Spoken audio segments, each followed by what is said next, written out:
Students across the nation, let's unite to fight for our future. The Trump administration is leading our country down a destructive path.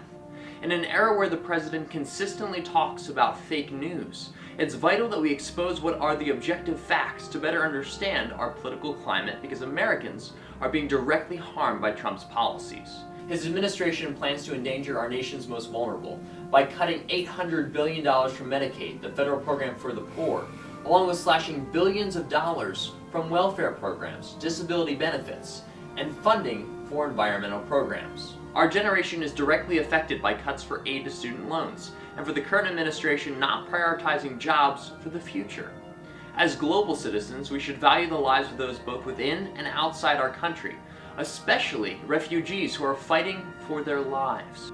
If you are well vetted and imagine coming to America as the land of opportunity, and because your life depends on it, we believe you should be welcomed with open arms. Although I often question Trump's character and motives, we need to move on and focus on his policies. It's crucial we find a middle ground to move our country forward. The patriotic thing to do is not be complacent or simply complain, but instead, through grassroots efforts, come together and call for action. To address some pressing issues, we have created a whitehouse.gov petition that President Trump's administration has to respond to if we get 100,000 signatures. If our petition is successful, it is our hope that a representative of the White House will meet with Youth for Truth student representatives from various political backgrounds. Youth for Truth is a political movement for young Americans that's focused on educating students about issues critical to our generation, participation in the political process, and establishing a voice for the future. While there are many issues to tackle, we have selected 4 as a starting point. Issue number 1, the environment. 97% of scientific experts agree that climate change is caused primarily by human activity. This is our country, but this is also our world. Climate change is the biggest crisis we are currently facing. We need to protect the environment and take aggressive initiatives as a nation to preserve the globe. Leaving the Paris Climate Agreement was controversial and bold, because if we don't preserve our planet through collaborations like this agreement, and organizations like the Environmental Protection Agency, which in Trump's proposed budget will be cut by nearly 1/3, the climate will continue to dramatically change and future generations will be forever impacted. Number 2, student loans.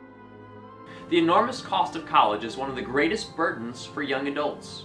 There is over $1.4 trillion in total for U.S. student loan debt, affecting 44.2 million Americans. The average graduate in the class of 2016 has $37,172 of student debt, up 6% from last year. In his proposed budget, Trump doesn't want to subsidize federal student loans in the loan forgiveness program. This primarily hurts the middle class because federal student loans are how many such students finance college. Number 3, jobs for our generation. The issue of jobs has been one of President Trump's biggest buzzwords. There has been encouraging employment news, including 666,000 jobs created in the first 4 months of Trump's term. However, Trump is looking at adding jobs to dying industries, like coal.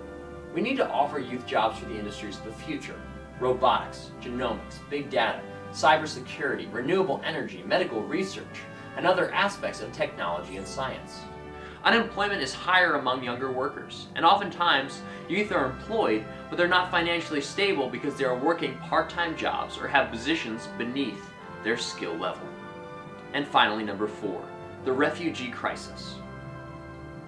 President Trump, as a fellow Christian, I believe this should be more of a priority for your administration.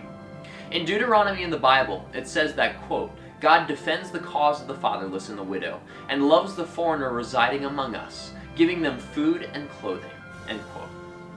Fear should not control us and our nation's policies, but instead we should be motivated by love for all those who are desperate and suffering.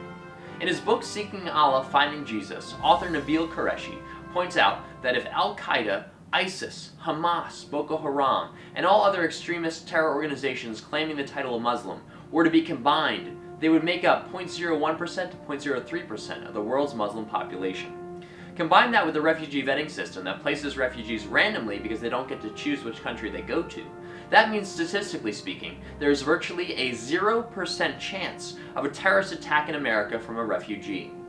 We too want to ensure the safety of our country, but we are a land of immigrants, and we need to find a way to balance safety and revisit our refugee program.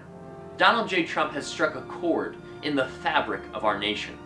Within the first several months of his term, he's already become one of the most controversial presidents in our history, and the country is the most divided that it's been in my lifetime.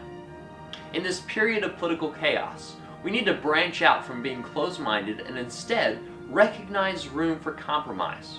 We should stop being so focused on identity politics as Republican, Independent, or Democrat, and instead listen to one another. It is an inherent responsibility of students today to come together, address, debate, listen, and compromise on issues for a better today and tomorrow for all. It is the duty of the Trump administration to represent all U.S. citizens, regardless of age, race, religion, or social class. We are young Americans seeking honest answers. Join us by using our hashtag, signing our petition, and sharing this video.